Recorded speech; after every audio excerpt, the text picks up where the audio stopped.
கோவை சிங்காநல்லூர் அடுத்த நீலிகோணாம்பாளையத்தில் மாநகர் கிழக்கு மாவட்ட பொறுப்பாளர் கார்த்திக் எம்எல்ஏ தலைமையில் கிராம சபை கூட்டம் நடைபெற்றது. திமுக தலைவர் ஆணைக்கிணங்க கோவை சிங்காநல்லூர் சட்டமன்ற தொகுதி சிங்காநல்லூர் 2வது பகுதி கழகத்திற்கு உட்பட்ட நீலிகோணாம்பாளையத்தில் மாவட்ட பொறுப்பாளர் கார்த்திக் எம்எல்ஏ தலைமையில் கிராம சபை கூட்டம் நடைபெற்றது.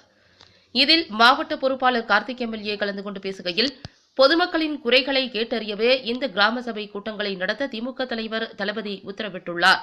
அதன்படி இந்த கிராம சபை கூட்டம் நடைபெற்று வருகின்றது. மாமன்றத்தில் மக்களின் பிரச்சினைகள் குறித்து பேச முடியாத நிலை கோவையில் உள்ளது. இந்த ஆட்சியில் எந்த பணிகளையும் அதிமுக அரசு செய்யவில்லை என குற்றம் சாட்டியவர், திமுக ஆட்சியில் துவங்கப்பட்ட பாதாள சாக்கடை பணிகள் ஆமை வேகத்திலேயே செய்து வருகின்றனர். பல இடங்களில் மழைநீர் வடிகால் இல்லை. இந்த அரசு 9.5 ஆண்டுகளாக ஆட்சியில் இருந்தும் சாக்கடை, மழைநீர் வடிகால் பணிகள் இல்லை. எனவே இதுபோன்ற பிரச்சினைகளை தீர்க்கவே தளபதி அவர்கள் இந்த கிராம சபை கூட்டத்தை நடத்தியுள்ளார். அதில் முதலில் அதிமுகவை நிராகரிக்கிறோம் என கையெழுத்துக்கள் பெறப்படுகின்றது. மேலும் எதற்காக நிராகரிக்கிறோம் என துண்டு பிரசுரங்கள் கொடுக்கப்பட்டுள்ளது. இதில் அதிமுக அரசு செய்யாத பணிகள் கொடுக்கப்பட்டுள்ளது. மேலும் சட்டம் ஒழுங்கு சீர்கேடு, பாலியல் வன்கொடுமை, கஜானா காலியாக உள்ளது. கல்வி, சுகாதாரத்தை கொடுக்காத இந்த அரசை நிராகரிக்கிறோம் என குற்றப்பத்திரிகை வழங்கப்பட்டுள்ளது. நாம் அனைவரும் அதிமுகவை நிராகரிக்க வேண்டும் என்றார். இந்த கிராம சபை கூட்டத்தில் பகுதி கழக பொறுப்பாளர் சிங்கை சிவா, வார்டு செயலாளர் சிங்கை அன்பு, மாவட்ட பொறுப்புக்குழு உறுப்பினர்கள் சிங்கை பிரபாகரன், ஆனந்த், கண்ணன், உமா மகேஸ்வரி, கல்பனா, பொதுக்குழு உறுப்பினர்கள் மூமாச முருகன், ராஜராஜேஸ்வரி உள்ளிட்ட ஏராளமான பொதுமக்கள் கலந்து கொண்டனர்.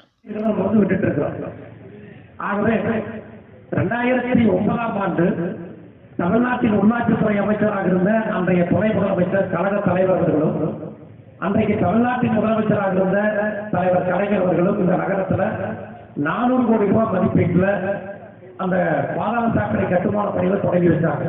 2009ஆம் ஆண்டு தொடங்கி வச்சார் தளபதி. இப்ப வருஷம் என்ன தெரியுமா? 2009 11 வருஷம்.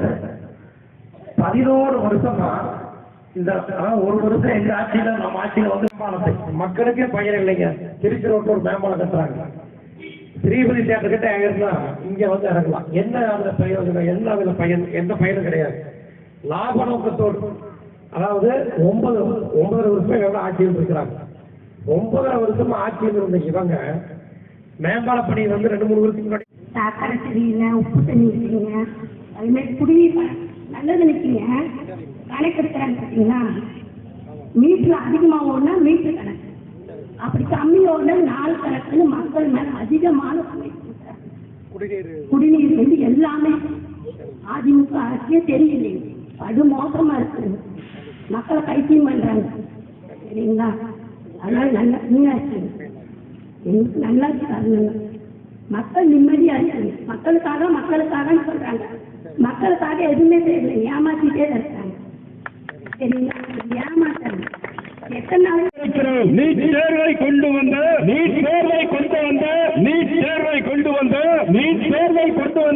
அதிமுக அரசை நிராகரிக்கிறோம்.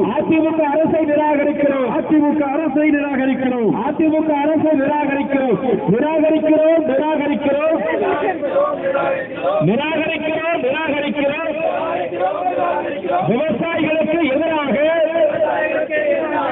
ஆட்சி நடத்தும் எடப்பாடியை கண்டிக்கிறோம். நிராகரிக்கிறோம்.